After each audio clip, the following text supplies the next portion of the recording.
Ecological succession বা বাস্তুতান্ত্রিক পর্যায়ক্রম কোনো একটা বাস্তুতন্ত্র, সেখানে যখন বিভিন্ন ধরনের জীব বসবাস করে, সেই জীবগুলো নিজেদের মধ্যে যেমন ইন্টারাকশন হচ্ছে, এবং একইভাবে পরিবেশের সাথেও ইন্টারাকশন হচ্ছে, এবং আস্তে আস্তে সেখানকার বিভিন্ন ফিজিক্যাল চেঞ্জ হয়, সয়েল, এনভায়রনমেন্ট, এই সমস্ত চেঞ্জ হতে থাকে, এবং আস্তে আস্তে বিভিন্ন ধরনের জীব বা বিভিন্ন কমিউনিটি সেখানে আসতে থাকে, এবং আগের কমিউনিটি প্রতিস্থাপিত হতে শুরু করে।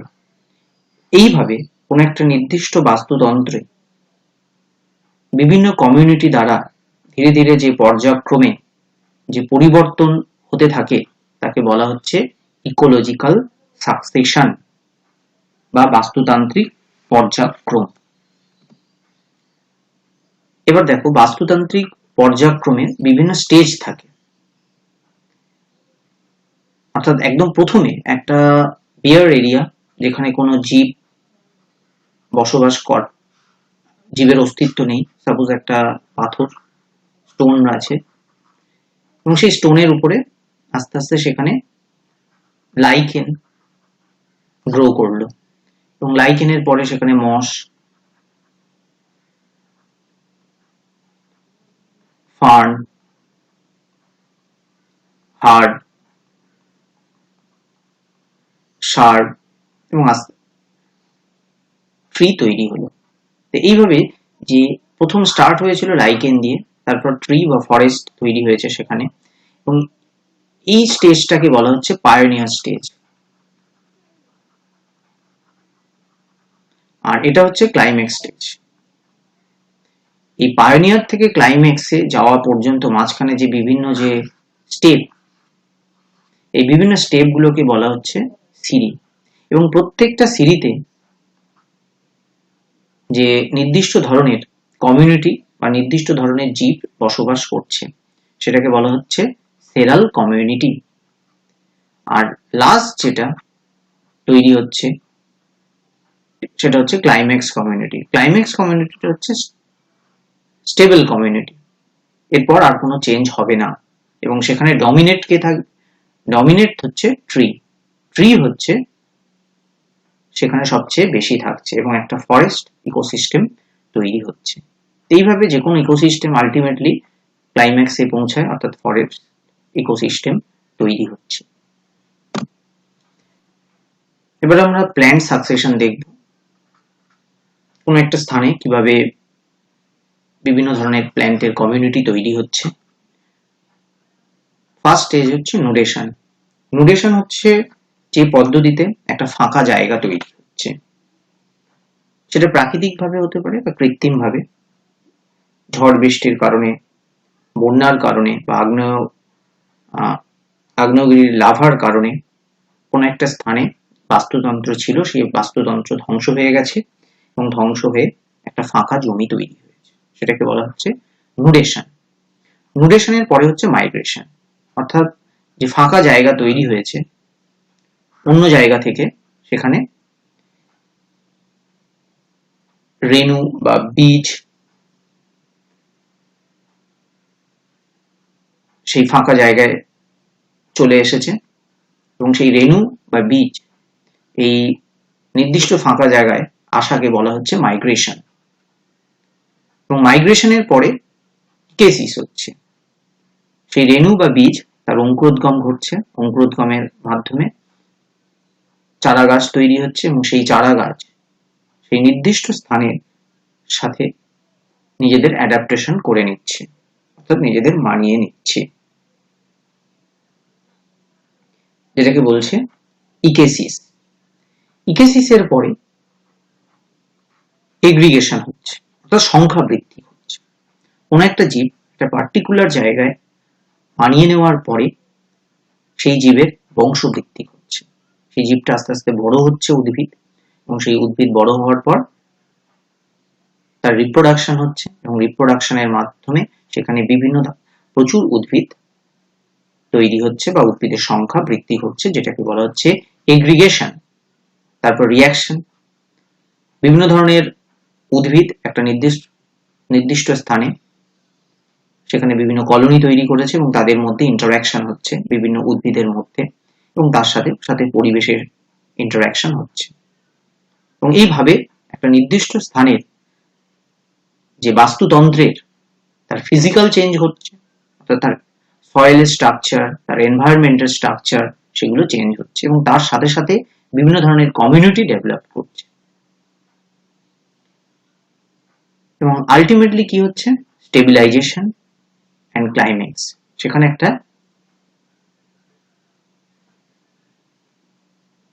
স্টেবল কমিউনিটি তৈরি হচ্ছে, স্টেবল কমিউনিটি যেটা সহজে পরিবর্তন হবে না। বেসিক্যালি এই স্টেবল কমিউনিটিটা ট্রি জাতীয় উদ্ভিদ বেশি থাকছে। তো যখন এই স্টেবিলিটি পাচ্ছে একটা ইকোসিস্টেম, সেই সময় যে কমিউনিটি থাকছে সেটাকে বলা হচ্ছে ক্লাইম্যাক্স কমিউনিটি। এইভাবে প্ল্যান্ট সাকসেশন হচ্ছে।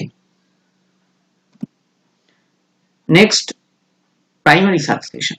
প্রাইমারি সাকসেশন হচ্ছে একটা বেয়ার এরিয়া, বেয়ার রক আছে, সেখানে কোনো আগে থেকে কোনো বাস্তুতন্ত্র গড়ে ওঠেনি, এরকম একটা জায়গায় আস্তে আস্তে সাকসেশনের মাধ্যমে বিভিন্ন ধরনের উদ্ভিদ যে তৈরি হচ্ছে এবং কমিউনিটি তৈরি হচ্ছে, তাকে বলা হচ্ছে প্রাইমারি সাকসেশন।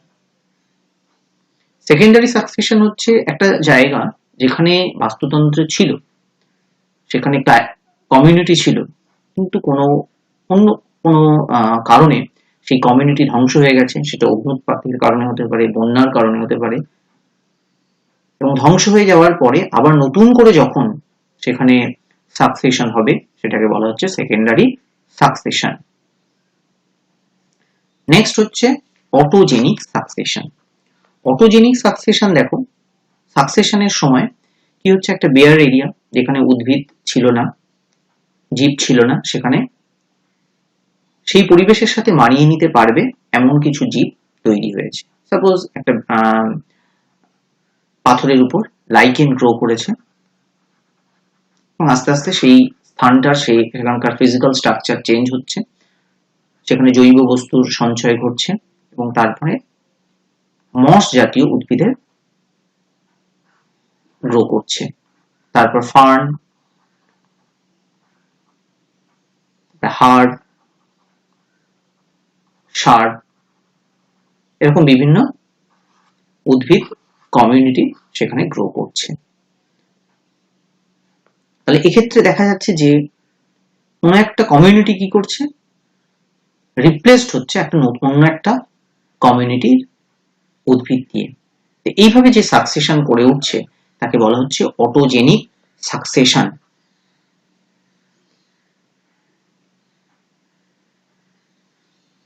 এখানে প্রাথমিক পর্যায়ের উদ্ভিদগুলো আস্তে আস্তে প্রতিস্থাপিত হচ্ছে পরবর্তী পর্যায়ের উদ্ভিদ দিয়ে।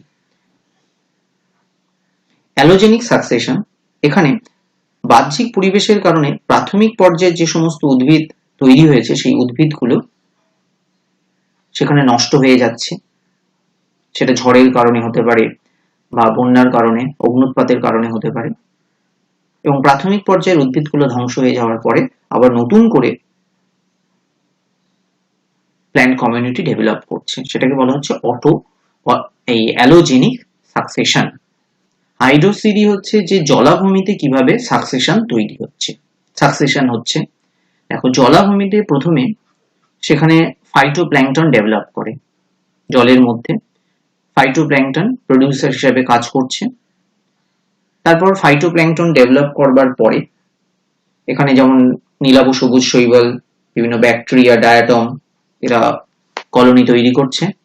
নেক্সট স্টেজ হচ্ছে সাবমার্জ স্টেজ বা নিমজ্জিত দশা। এখানে হাইড্রিলা,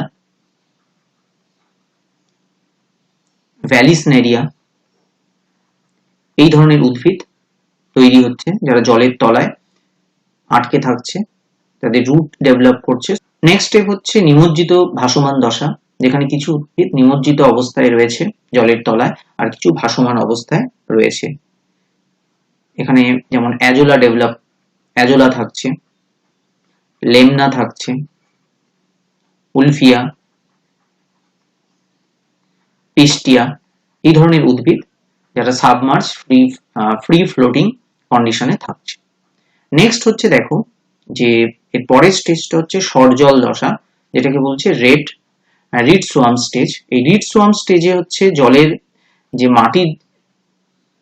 জলের যে গভীরতা সেটা আস্তে আস্তে কমতে থাকে, জলের নিচে বিভিন্ন ধরনের জৈব বস্তুর সঞ্চয় ঘটতে থাকে, এবং এটাকে অ্যাম্ফিবিয়ান স্টেজ বলে, যেখানে উদ্ভিদ কিছুটা জলের নিচে থাকছে আর উপরের পার্টটা জলের উপরে রয়েছে। যেমন টাইফা, স্যাজিটেরিয়া,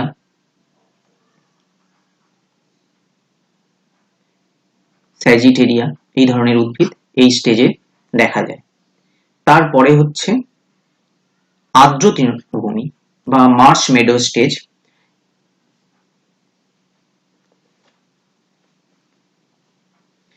এই সময় বিভিন্ন ধরনের ঘাস জাতীয় উদ্ভিদ তৈরি হয়, যেমন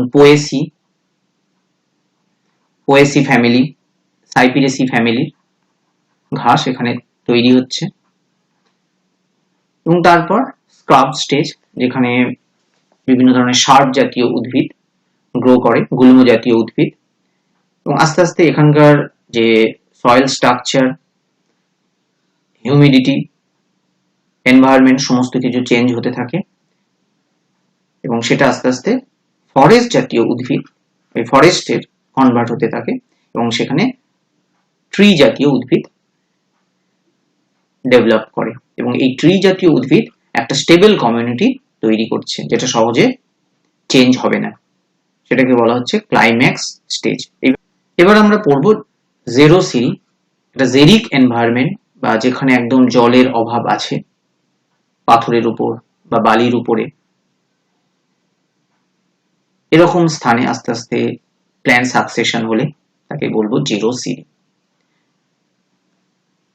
এটা একটা পাথর, সেই পাথরের উপরে যেখানে জলের জৈব বস্তু নেই, জলের অভাব আছে, এরকম একটা এনভায়রনমেন্টের ক্রাস্টোস জাতীয় লাইকেন সেখানে ডেভেলপ করে।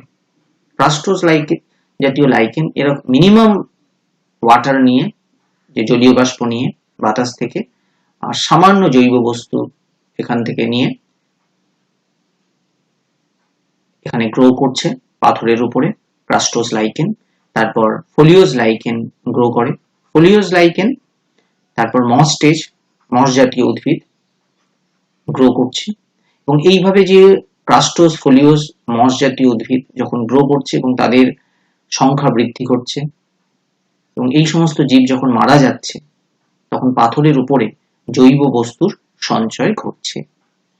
অর্থাৎ একদিকে দেখো যে তার কমিউনিটি চেঞ্জ হচ্ছে, ক্রাস্টোস থেকে ফোলিওজ, ফোলিওজ থেকে মস, এবং তার সাথে সাথে তার যে সয়েল স্ট্রাকচার চেঞ্জ হচ্ছে, জৈব বস্তুর পরিমাণ বাড়ছে, এবং তারপর একটা সময় আসে যে এই যে এখানকার যে প্রচুর পরিমাণে জৈব বস্তু সঞ্চিত হয়, এবং সেটা হার্ব জাতীয় উদ্ভিদ সেখানে গ্রো করতে পারে। তারপর শার্প জাতীয় উদ্ভিদ, এবং আলটিমেটলি সেখানে একটা ক্লাইম্যাক্স কমিউনিটি তৈরি হচ্ছে ফরেস্ট দিয়ে, যার ডমিনেট করছে ট্রি দিয়ে। দেখো এটা হচ্ছে একটা জেরোসিল বেয়ার রক, যেখানে কোনো জীব নেই। তারপর সেখানে লাইকেন গ্রো করেছে, লাইকেন গ্রো করার পরে জৈব বস্তুর সঞ্চয় করছে, তারপর শার্প জাতীয় গাছ তৈরি হচ্ছে, এবং আলটিমেটলি সেটা ট্রি সেখানে ডমিনেট করছে, এবং ক্লাইম্যাক্স কমিউনিটিতে চলে এসছে। নিউট্রিয়েন্ট সাইকেল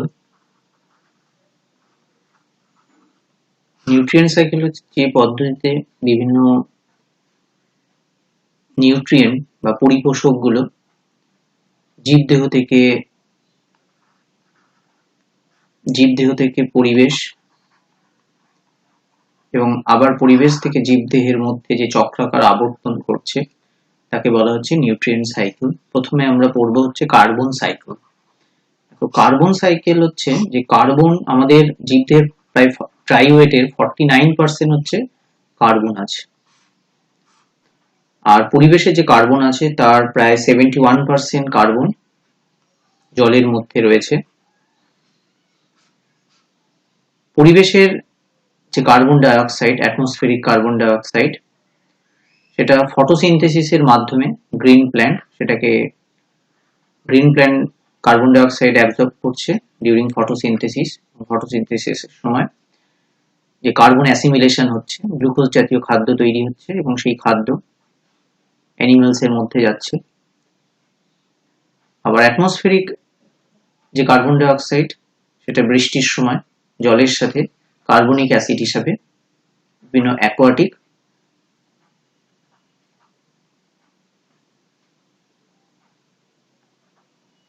জলের বিভিন্ন জলাশয়ে সঞ্চিত হচ্ছে। তাহলে এইভাবে যে পরিবেশের কার্বন ডাই অক্সাইড জীবদেহে এবং জলাশয়ে আসছে। এবার জীবদেহ থেকে কিভাবে আবার পরিবেশে ফিরে যাচ্ছে দেখো। গ্রিন প্ল্যান্ট অ্যানিমাল, এরা হচ্ছে সবাই রেসপিরেশন করছে, রেসপিরেশনের সময় অক্সিজেন গ্রহণ করছে এবং কার্বন ডাই অক্সাইড ত্যাগ করছে, এবং সেই কার্বন ডাই অক্সাইড আবার এনভায়রনমেন্টে বা অ্যাটমসফিয়ারে ফিরে আসছে। তারপর বিভিন্ন ফসিল ফুয়েল যেগুলো আছে, কোল, পেট্রোল, ডিজেল, সেগুলো যখন কম্বাসন হচ্ছে, দহন হচ্ছে, তখন কার্বন ডাই অক্সাইড রিলিজ হচ্ছে এবং সেই কার্বন ডাই অক্সাইড আবার পরিবেশে ফিরে আসছে।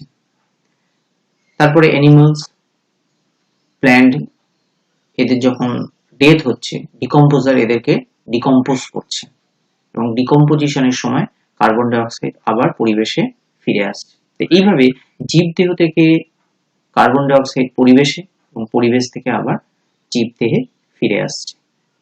Next, phosphorus cycle. ফসফরাস সাইকেলের সাথে যে কার্বন সাইকেলের সাথে ফসফরাস সাইকেলের একটু বেসিক কিছু ডিফারেন্স আছে। সেটা হচ্ছে যে যেমন বৃষ্টির সময় প্রচুর পরিমাণে যে কার্বন ডাই অক্সাইড জলে দ্রবীভূত হয়ে অ্যাজ এ কার্বনিক অ্যাসিড বিভিন্ন জলাশয়ে সঞ্চিত হয়। এক্ষেত্রে বায়ুমণ্ডলে যে ফসফরাস, সেই ফসফরাসের উপস্থিতি খুবই কম, নেই বললেই চলে, সামান্য কিছু ফসফেট হিসাবে সেটা থাকতে পারে। আর হচ্ছে যে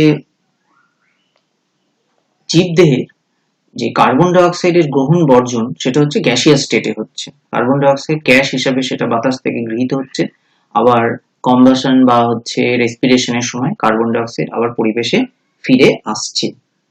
তো এখানে গ্যাসিয়াস স্টেটে কিন্তু ফসফরাসের এই এক্সচেঞ্জ কোনো হয় না। ফসফরাস সাইকেলটা দেখো কিভাবে হচ্ছে। ফসফরাস তো জীবদেহের গুরুত্বপূর্ণ উপাদান। আমাদের যে নিউক্লিক অ্যাসিড, সেখানে ফসফরাস আছে, সেল মেমব্রেনে ফসফরাস রয়েছে, বোনস, টিথ, এগুলোতেও ফসফরাস রয়েছে প্রচুর পরিমাণে। এই ছবিটা এনসিইআরটি থেকে নেওয়া হয়েছে। মাটির মধ্যে প্রচুর পরিমাণে যে রক আছে, সেই রকের মধ্যে প্রচুর পরিমাণে ফসফেট জাতীয় সল্ট আছে, এবং এই ফসফেট জাতীয় যে সল্ট, সেগুলো বৃষ্টির জল, বিভিন্ন রাসায়নিক বিক্রিয়ার মাধ্যমে সেগুলো আস্তে আস্তে সয়েলে মিশছে এবং সেগুলো ফসফেট হিসাবে সয়েলে মিশছে, এবং মেশার পরে সয়েল থেকে উদ্ভিদ, দেখো প্রডিউসার এখানে, সেই মূলরম দিয়ে সেই সয়েলটা ফসফেট জাতীয় সল্টকে গ্রহণ করছে। প্রডিউসার থেকে আবার কনজিউমারে আসছে। এবার কনজিউমার আবার প্রডিউসার আফটার দেয়ার ডেথ সেগুলো ডিকম্পোজ হচ্ছে। যে ডেট্রিটাস, যে ডেট্রিভোর আছে, যারা বিয়োজক আছে, তারা এই ডেট্রিটাসকে বা মৃত জৈব বস্তুকে বিয়োজিত করছে এবং বিয়োজিত করে ফসফেট যৌগগুলোকে আবার মাটিতে ফিরিয়ে দিচ্ছে। এইভাবে সয়েল থেকে জীবদেহে, আবার জীবদেহ থেকে সয়েলে ফসফরাস সাইকেল সম্পন্ন হচ্ছে।